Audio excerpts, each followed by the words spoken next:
Welcome, ladies and gentlemen, to Youth News Part Dos.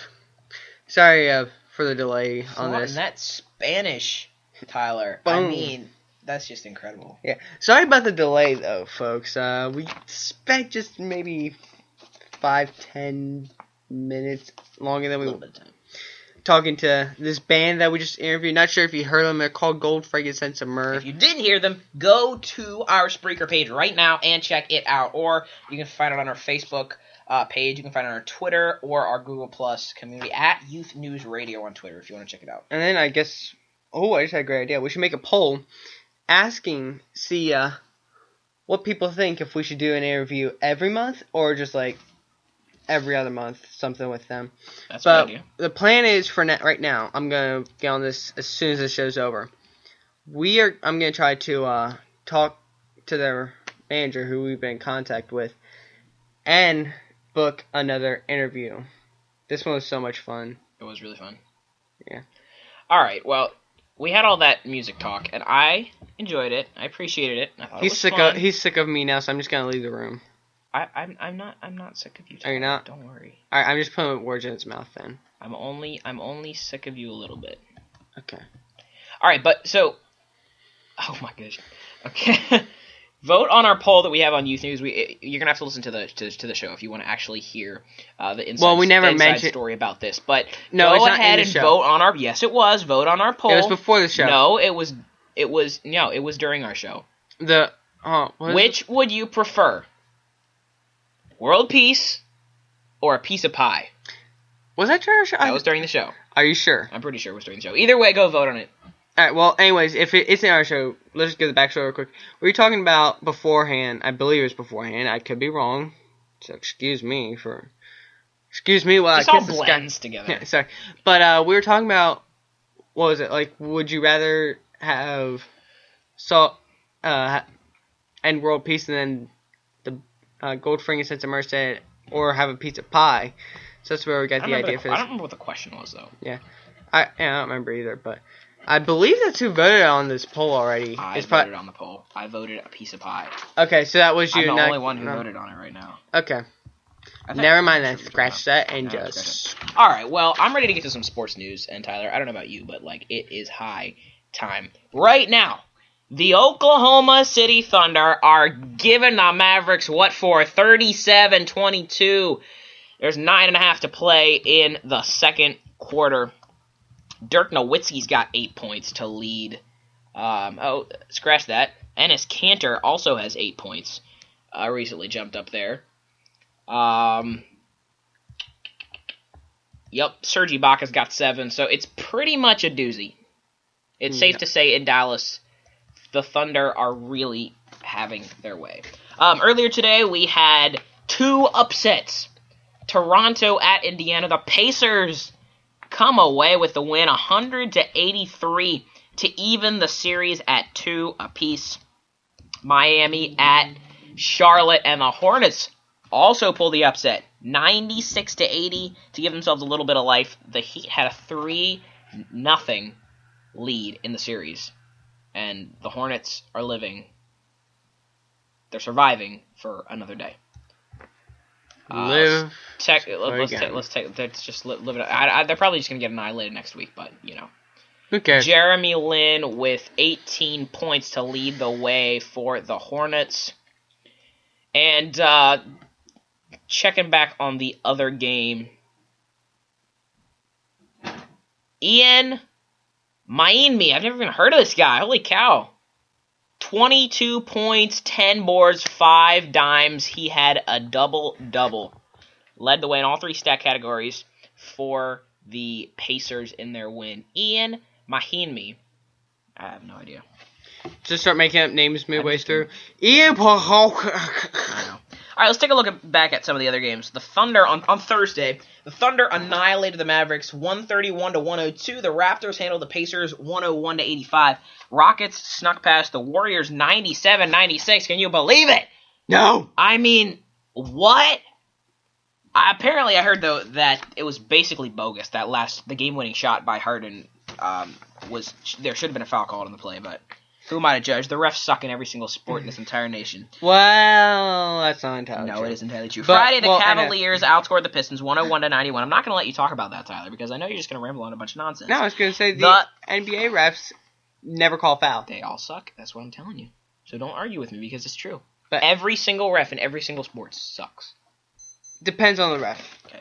The Celtics topped the Hawks 111-103. The Spurs over the Grizzlies 96-87. I'm a Spurs fan. I don't know if you guys know that. I was nervous as heck in that game. It was 71-70. The Spurs were down at the end of the third quarter. I was panicking. So the series is tied 2-2. Raptors and Pacers.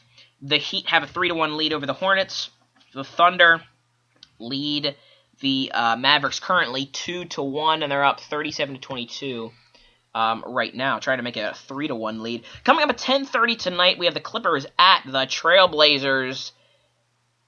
The Clippers are trying to get to a 3-0 advantage. They lead the series 2-0 right now over the Trailblazers.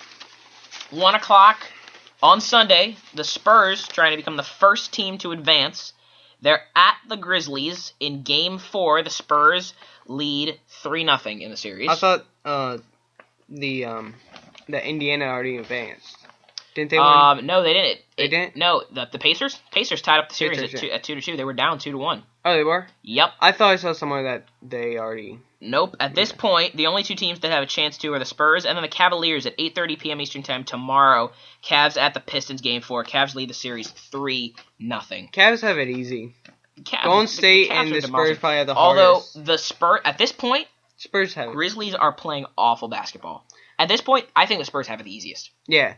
The Cavs have it easy too, I'll give you that. But the Spurs have it the easiest. The Grizzlies are just so uncoordinated, they can't seem to do anything right. The West is just so tough. Look at this. The West is extremely tough. Take a look at the past scores for the games.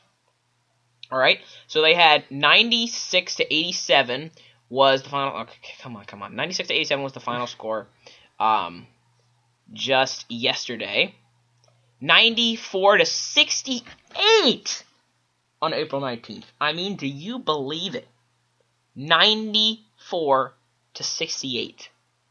68 points they held him to. 68 points. That's a 28-point victory. The Spurs are just... And in the other game, they beat him by like 30 points, too. I just forget about it.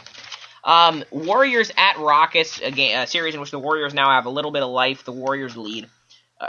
The Rockets have a little bit of life. The Warriors lead the series 2-1 after the 1-point victory yesterday from the Rockets. Hawks at Celtics, Game 4. Hawks lead the series 2-1. I'm going to take a look at this graphic that I had here because it is really eye-opening. If you can find it. If I can find it. My notes here. I just have so many notes. With 2 shows, you have a lot. No, really. Okay, so let's take a look at this. Oh, I did see a graph earlier. This is according to ESPN. The Stats and Information tweeted this out. The Cavaliers and the Spurs both have a chance of winning the series that is greater than 99%, according to ESPN Stats and Info. Greater than 99%. The Cavaliers have a 55% chance to win it in 4. The Spurs have a 75% chance to win it in 4. And I retweeted this graph also out for you guys on the Youth News page. 36% chance for the Cavs to win it in 5. 23% chance for the Spurs to win it in 5. 5% chance for the Cavs to win it in 6. 2% chance for the Spurs to win it in 6. 3% chance for the Cavs to win it in 6. In 7. And the Spurs have a chance less than 1% to win the series in 7 games. Because ESPN Stats and Information is so sure that they will do it in less than 7 games. The Memphis Grizzlies and the Detroit Pistons have less than 1% chance of winning the series. Does that not surprise you, Tyler? Even though they're down 3-0 in the series, both of them. That's incredible. The Spurs and the Cavaliers have been really dominant, and also the Grizzlies and Pistons have just plain sucked. There's no way else. There's no other way to put it. So I'm sorry, but it doesn't matter what you say. At this point, I shouldn't say at this point. There is no possible way. I have something to say. Or are you just going to shut me down? Go ahead. Like, Okay, okay, I didn't have anything. I was just hoping you'd shut me down. Because you said... Give me this pen. You're going to go all Jason Bourne on me? Listen. I'm not gonna go do some more to you. Okay. Listen, no, I'm just saying. I was shocked at the Warriors, at how the Warriors blew it last night, but they didn't have Curry. But the Spurs and just hang on a second. Okay. The Spurs and the Cavaliers. Let me just tell you this: the Spurs and the Cavaliers are not gonna lose. They're both gonna win. They're both gonna win handily, and they're going to easily win the series. They should both win the series in 4. Go ahead, Tyler. I'll say, is it true that Curry's coming back next Curry game? is coming back next game. Okay, Yes, that's what I heard. They will have an advantage. All right, Tyler. Huge advantage. While I cool off right now, you go ahead and talk about what you wanted to talk about. All right. Well, 2 things. First things first, before we get into the sad news, which pretty sure just about everybody has heard by now. But first off, I'm crying over here. hold on. Let me pour some water. Let me just pour some water down. You already baptized me. What the heck?